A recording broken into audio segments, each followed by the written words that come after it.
የአርበኞች ድል ቀን መታሰቢያ በዓል። አርበኝነት በኢትዮጵያ ታሪክ በደማቅ ቀለም የተጻፈው ከ1928 ዓመተ ምህረት በኋላ ነበር።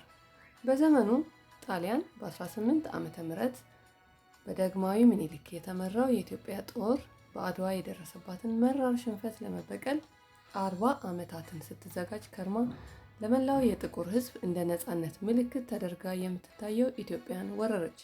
የኢትዮጵያ ሕዝብም በአንድነት የጣሊያንን ወረራ ለመከላከል ጨርቄን ማቄን ሳይል ተነሳ። በሰሜን እና በምስራቅ በተካሄዱ ጦርነቶች ግን ኢትዮጵያውያን እንደ አድዋው ድል አልቀናቸውም። ንጉሠ ነገሥቱም በተሳተፉበት የማይጨው ጦርነት ድል አልተገኘም። ያም ሆኖ ኢትዮጵያውያን በመድፍና በአውሮፕላን መርዝ በታገዘው የጣሊያን ጦር ተሸነፍን ብለው ተስፋ አልቆረጡም፣ እጅም አልሰጡም። የሃይማኖት አባቶች እንኳን ሕዝቡ የኢትዮጵያ ምድር ለባዕድ እንዳይገዛ አውግዘው ውድ መስዋዕትነትን ከፈሉ።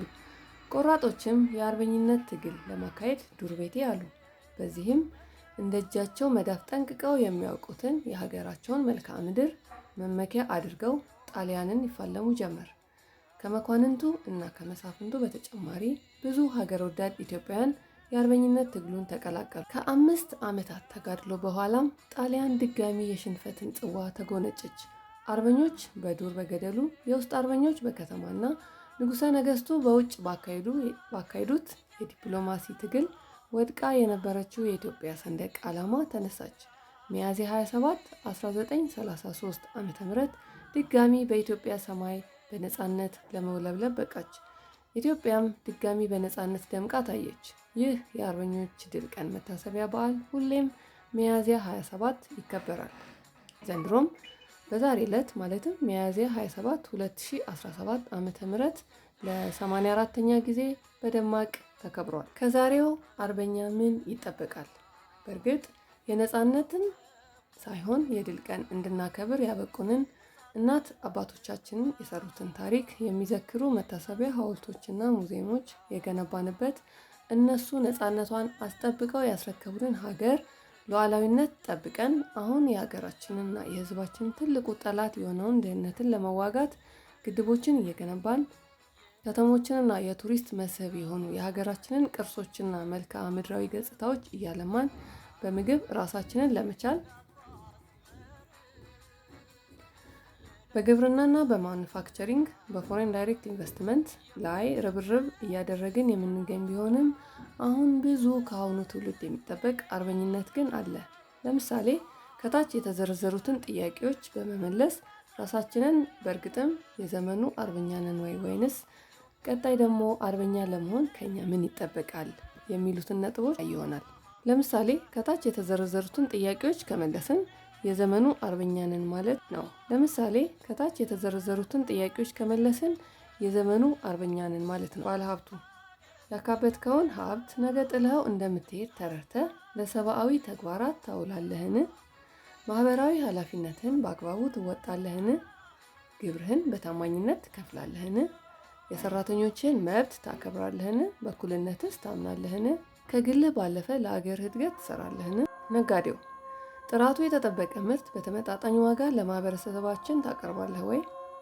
ለማህበረሰቡ የበጎ አድራጎት ስራ ትሰራለህ ወይ? ግብርህን በታማኝነትና በወቅቱ ትከፍላለህ ወይ? ለደንበኞችህ ታማኝ ነህ ወይ? ደንበኞችን ማታለል ደንበኞችን እንደሚያስቀይምና ለውድቀት እንደሚዳርግስ ታውቃለህ ወይ? ባለስልጣኑ ሀገርና ሕዝብ የሰጠህን ስልጣን በአግባቡ እየተጠቀምክበት ነው ወይ? ስራህን እንድትመራበት የተመደበልህን ከህዝባችን የተሰበሰበ በጀት ለታሰበበት ዓላማ ታውላለህ ወይ? ለመረጠህ ህዝብና መንግስት በቅንነት ታገለግላለህ ወይ? ፍትሃዊ እና ከአድሎ የጸዳ አሰራርን ትከተላለህ ወይ? የተሾምከው ሀገርና ህዝብን ለማገልገል እንጂ በስርቆት የግል ሀብት ለማካበት አለመሆኑን ትረዳለህ ወይ? ምሁራን ስለ ሀገሩና ህዝቡ ስለ ታሪኩና የዓለማችንን ነባራዊ ሁኔታ ጠንቅቆ የሚረዳ የተማረ ኃይል እያፈራን ነው ወይ? ሳይማር ያስተማረንን ማህበረሰብ ችግር ለመቅረፍ ሰርተሃል ወይ? እውቀትህን ግብርናችንን ለማዘመን ሜካናይዜሽን፣ እርሻ፣ ማዳበሪያ ለማምረት የተሻለ ምርጥ ዘር በማቅረብ እና በቂ ብሎም ትርፍ ምርት አምርተን ከእርዳታ ጠባቂነት ለማላቀቅ ተጠቅመህበታል ወይ? እውቀትህን ላልተገባ አክቲቪስትነት ተጠቅመበት ሳይማር ያስተማረን ህዝብ በእምነቱ፣ በባህሉ እንዲሁም በቋንቋው የተዛባ ትርክት በማቀንቀን አታጋጭም ወይ? እውቀትን ተጠቅመህ በጤናው፣ በግብርናው፣ በኢኮኖሚው፣ በፖለቲካው፣ በማህበራዊው፣ በታሪኩ ዘርፍ ምን ሰርተሃል? በድሃ ሀገር ገንዘብ ተምረህ ውሃ በማያነሳ ምክንያት በመደርደር ሀገርህን ከድተህ በውጭ ሀገራት ለተሻለ ኑሮ ፍለጋ የምትገኝ ነህ ወይ? ወጣቱ በእውነት ሀገርህን ትወዳለህ ወይ? የእውነት ማወቅ ትፈልጋለህ ወይ? እውነት ሰርተህ ወይስ ሰርቀ መለወጥን ትፈልጋለህ? እውነት ትክክለኛ ሮል ሞዴልን ታውቃለህ ወይ?